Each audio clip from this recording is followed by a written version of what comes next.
എല്ലാവർക്കും ഐടിയുടെ തൊഴിൽ വാർത്തകളിലേക്ക് സ്വാഗതം. നമ്മുടെ ചാനൽ ആദ്യമായിട്ടാണ് കാണുന്നതെങ്കിൽ സബ്സ്ക്രൈബ് ചെയ്ത് സപ്പോർട്ട് ചെയ്യുക. അടുത്തുള്ള ബെല്ലൈക്കും കൂടി ഒന്ന് എനേബിൾ ചെയ്യാൻ മറക്കരുത്. നമുക്ക് വീഡിയോയിലേക്ക് പോകാം. ഇന്ന് നമ്മൾ നോക്കുന്ന UPSC റിക്രൂട്ട്മെന്റ് 2024 കുറിച്ചാണ്. Apply online for 404 national defence academy and naval academy പോസ്റ്റിനെ കുറിച്ചാണ്. അതിൻ്റെ ഡീറ്റെയിൽസിലേക്ക് പോകാം.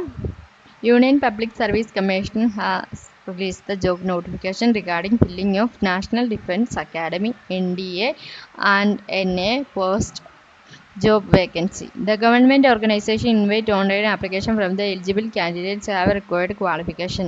Thus, 404 National Defense Academy (NDA) and NA post are Kerala, India.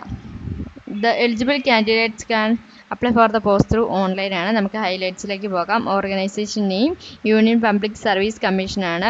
Post name national defence academy ആണ്. NDA NA ആണ്. ജോബ് ടൈപ്പ് സെൻട്രൽ ഗവൺമെൻറ്റിൻ്റെ 404 vacancy ആണുള്ളത്. Important date ആണ് പറയുന്നത്. Last date to apply September 1 ആണ് പറയുന്നത്. അതുപോലെ last date to apply June 6 അതുപോലെ ലാസ്റ്റ് ഡേറ്റ് എക്സാം വരുന്നത് September 1 ആണ് പറയുന്നത്. അതുപോലെ ഡേറ്റ് ഓഫ് കറക്ഷൻ വിൻഡോ പറയുന്നത് June 5 ആണ് പറയുന്നത്. മുതൽ June 11 വരെയാണ് പറയുന്നത്. അതുപോലെ വേക്കൻസി ഡീറ്റെയിൽസ് നാഷണൽ ഡിഫൻസ് അക്കാഡമിയിൽ ആർമി, നേവി, എയർഫോഴ്സിലേക്കാണ് വേക്കൻസി വരുന്നത്. 208 and 42 വേക്കൻസി ആൻഡ് 92 വേക്കൻസി ഒക്കെയാണ് വരുന്നത്. അതുപോലെ നാവൽ അക്കാഡമിയിൽ 34 വേക്കൻസി വരുന്നുണ്ട്. സാലറി ഡീറ്റെയിൽസ് പറയുവാണെങ്കിൽ 56,100 മുതൽ 1,77,500 വരെ പെർ മന്ത് സാലറി ലഭിക്കുന്നതാണ്. അങ്ങനെ എല്ലാ വേക്കൻസിയിലേക്കുള്ള സാലറി ഡീറ്റെയിൽസ് കൊടുത്തിട്ടുണ്ട്. ഏജ് ലിമിറ്റ് എന്ന് പറയുന്നത് only unmarried male and female candidates born to earlier than 2nd January 2060 and not later than 1st January 2009 are eligible ആണ് പറയുന്നത്. ക്വാളിഫിക്കേഷൻ പറയുന്നത് for army wings of national defence academy 12th class പാസ്സാണ്. Of 10th +2 pattern of school education or equivalent examination conducting by the state education board or university ആണ് പറയുന്നത്. Application fee എന്ന് പറയുന്നത് four or other കാൻഡിഡേറ്റ്സിന് 100 റുപ്പീസാണ് പറയുന്നത്.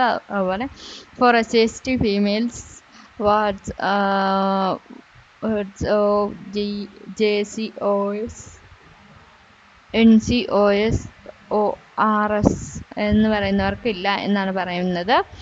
പിന്നെ selection process എന്ന് പറയുന്നത് selection document verification, return test, personal interview വഴിയാണ് തിരഞ്ഞെടുപ്പ് നടത്തുന്നത്. അതുപോലെ എക്സാം സെൻറ്റർ വരുന്നത് കോഴിക്കോട്, തിരുവനന്തപുരം, കൊച്ചി ഇടങ്ങളിലാണ് വരുന്നത്. You are interested the found yourself eligible for combined defense service examination National Defense Academy. Click the apply below ആണ് പറയുന്നത്. അതുപോലെ താല്പര്യമുള്ള ഡിസ്ക്രിപ്ഷനുള്ള ലിങ്കിലേക്ക് നിങ്ങളുടെ പേരും മൊബൈൽ നമ്പറും ഞങ്ങൾക്ക് അയച്ചു തരിക. ചെറിയൊരു ഫീസോട് കൂടി തന്നെ നമ്മുടെ OET ആപ്ലിക്കേഷൻ വെച്ച് തരുന്നതാണ്. Okay, thank you.